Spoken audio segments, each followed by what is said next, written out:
Hi, I'm Gina Dinello, and welcome to Ancient Stones.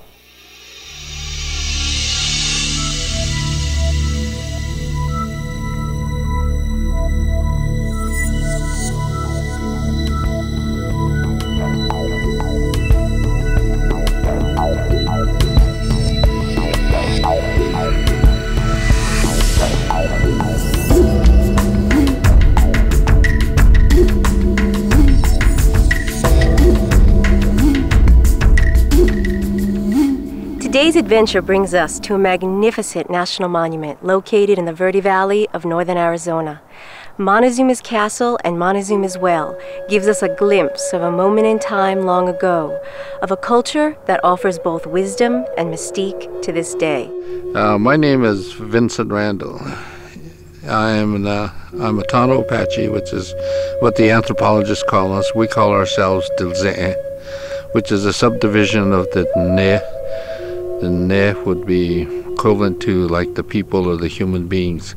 And the Dilzeh is a sub-branch of the human beings, which is named, comes from the word Dilzeh, which means hunting. And so we're known as the hunting group. We call this place Tusitzil, which means broken water. In other words, to emerge from the underworld and to come out through here, through broken water. And today the well is very significant to us, and we still have our people come and pray, and they use their stones to pray with. It is a area to come for pilgrimage, and but that's how significant it is to us. Very sacred, a holy place. But we lived in the underworld, and things were not exactly right. That things were out of hand. That all the different values that we're supposed to have went down the drain, so to say. People were dishonest. People were lying. People were using witchcraft against each other. And our story goes that through different means of our holy people praying, and they were shown to this world. And that our emergence was through where the well is today, to this world, a world of plenty, as even biblical says, milk and honey. One of my, I think it was my great uncle, I brought him here when he was 94 years old, and he was in this country back in when he was growing up. And there's a place just down the road here, Beaver Creek, and there was a big Apache camp there. There were a lot of holy things that happened, and it was connected with the well and so forth. And so when I brought him back, he told me about it, and he went back and showed how you're supposed to be reverent and how to pray in this area. So yes, it's very important for traditional people that will still believe in these things. When we do prayers and all of these other things, it's between the Almighty and yourself, and it'll come straight from the heart and your soul. And it's not something that, shall we say, that may be written down that you can read or memorize, or something that is natural. Our perspective on the well is, of course, there's a very sacred religious aspect to us. And I know that Pharaoh Sikakaku is here today too, and making some comments, and he is an old-time friend of mine.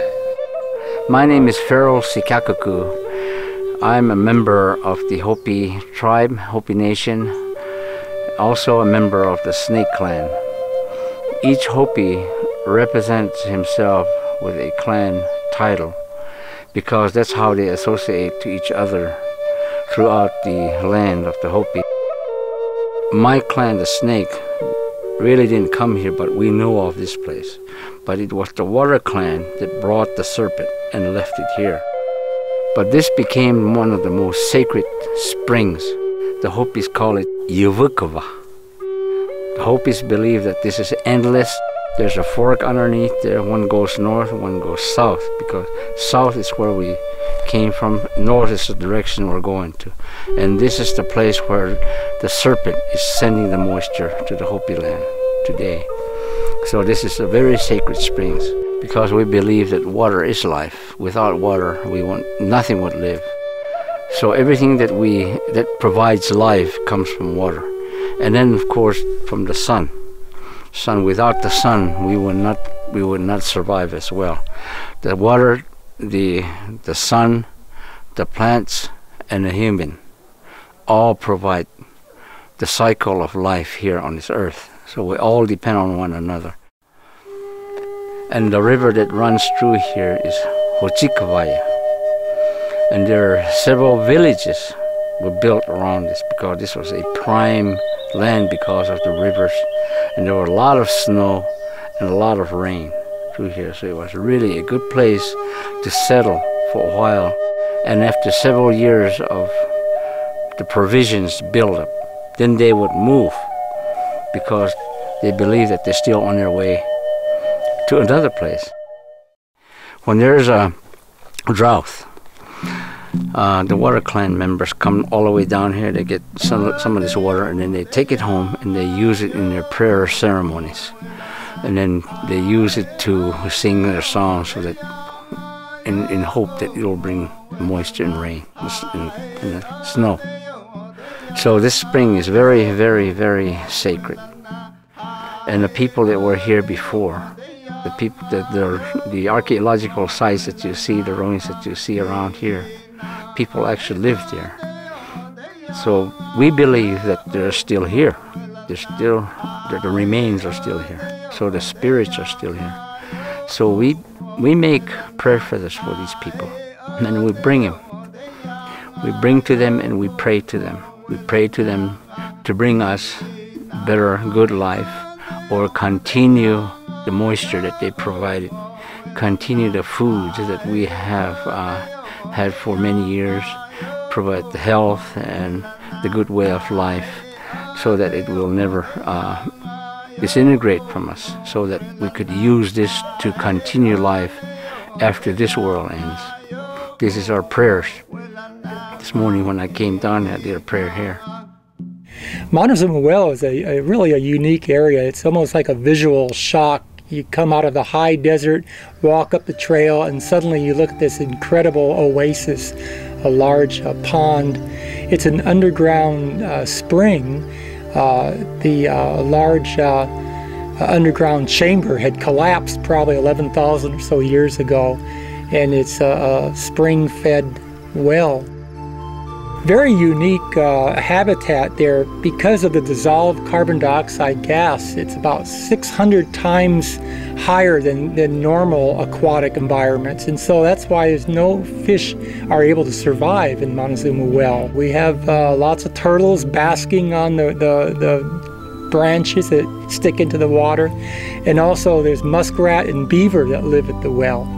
There's an area at the well called the outlet where you can actually see the water go into the ditch system. And today the water is used for irrigation downstream. What they did is they diverted the water from the well. And I didn't mention, the well puts out about 1.5 million gallons of water a day. Just incredible. And they diverted the water from going into Beaver Creek, diverted it into a series of ditches. And they used digging sticks, about 4-foot long sticks with sharp ends, pointed ends. They used makeshift hose with stone tools to do the digging. So it's amazing how well that they did. More on ancient stones when we return.